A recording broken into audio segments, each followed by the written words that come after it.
Your wedding couple are deep into their vows, the ceremony's been going great, and suddenly a toddler in the second row starts yelling at full volume, "Banana! Banana! Banana!" And now everyone is looking at you. You're the officiant.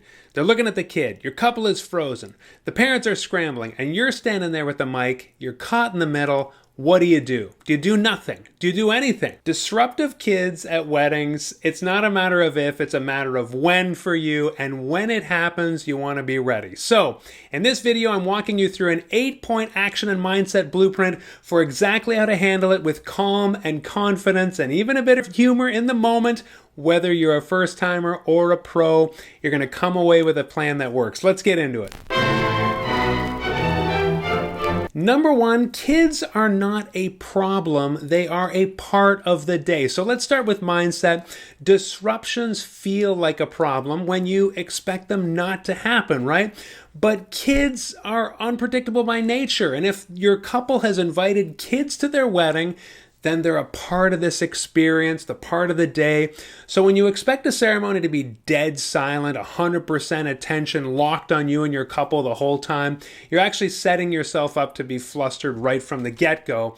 But if you expect some beautiful chaos sprinkled in occasionally here and there, you're going to stay cool no matter what. So start there and start with that mindset. Number two, ask your couple about kids in the wedding workshop. So when you're meeting with your couple 4 to 6 weeks before the day, ideally for their planning session for their ceremony, ask them about kids. Ask them, are there any kids in the wedding party, of course, but also are kids invited to the ceremony? And is this a kid welcome event or is this an adults only kind of event? If there's going to be kids there, then ask them this. Would you like me to include a line in the welcome, the opening remarks, about letting parents step out if their kids get a bit restless? If your couple say yes, great. Then you're going to say that in your opening remarks in the wedding ceremony right off the top. But if they say no, well, personally, I still prepare kind of a soft version just in case of emergency.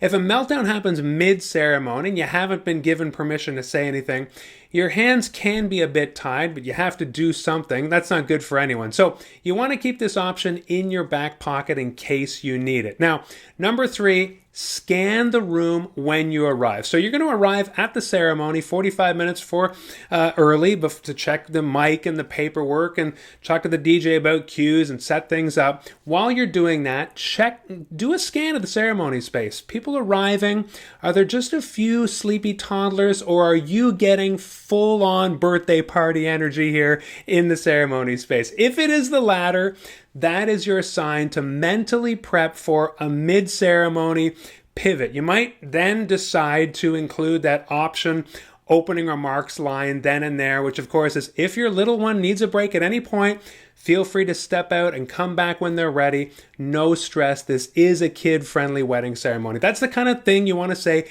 in the opening remarks before the processional, before everybody walks down, before you even start. You and the guests are connecting. You're making people with kids feel comfortable enough to step out or step away if they need to.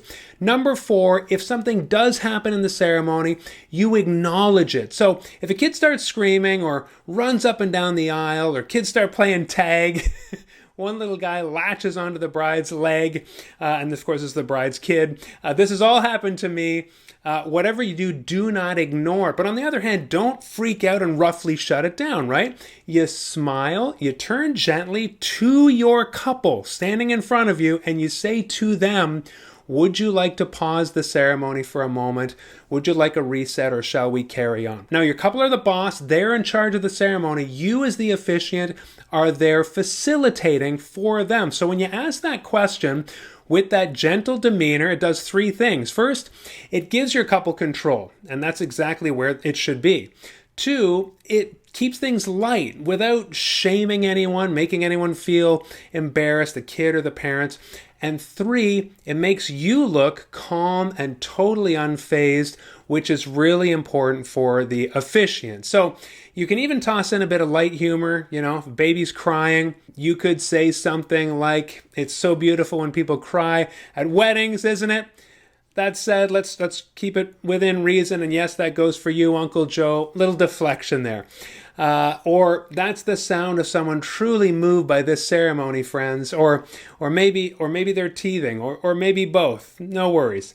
Something like that. This is going to help everyone take a breath and smile and not be scandalized by a brief interruption. We're all human. We're all being real. 5, don't chase wedding ceremony perfection. You're not here to deliver some kind of flawless performance. You're here to guide a couple, your couple, through one of the biggest moments of their lives. So if a kid cries or a phone rings or a bird flies into the arbor, that doesn't mean the moment is ruined. It just means you keep going, you smile, you pivot, you acknowledge it if you need to, like we said. You let the realness of the moment shine through, become part of the experience. The perfection actually comes from what you're doing. Perfection is the fact of the wedding ceremony itself that's happening. It's not if and how this goes perfectly, whatever that would even mean. Number 6, if the disruption continues, make it okay. So sometimes after you handle it, the kid doesn't calm down or won't let go of the bride's leg or refuses to not walk all over the ceremony space. And if you dealt with it and then decided to continue once already, but the interruption comes back or escalates, you just check in again.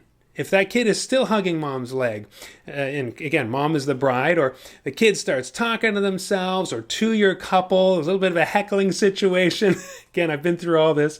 You pause and you say something like, "How are we doing down there? Are we comfy? Do we need to take a moment to reset here?" You might want to talk to the kid directly in that case. Again, ask your couple. Don't be afraid to break stride there. And you're not scolding anyone, remember? You're just gently making space for people to reset if they need to. And this is showing leadership and compassion appropriate to the moment. Now, number 7, it's not helpful to compare this wedding to other weddings. So when it's all over, or even in the moment, you might be tempted to think, this would have been so perfect if that kid had just stayed quiet. But that is not helpful to you or anyone. Every ceremony is its own experience, its own memory. This ceremony so happened to include a toddler yelling banana, so that's going to be part of the memory. So be it. You helped guide your couple through it with calm and grace, and that is a huge part of the job. And finally, number 8, afterwards, when it's all over, don't beat yourself up. You might drive home, as I have, and start thinking to yourself, should I have handled that differently? Should I have done something else? Should I have done something? Should I have done nothing? If you stayed calm and followed your couple's lead and kept things moving, you did the right thing. Most guests won't even remember the disruption, or if they do, they'll laugh about it because, like I said, it's going to be part of the memory of the day, but they will remember the officiant who rolled with it graciously like a pro and seemed prepared for anything and everything. So that's your 8-point action and mindset roadmap for handling disruptive kids at a wedding. They are lovely. It can happen.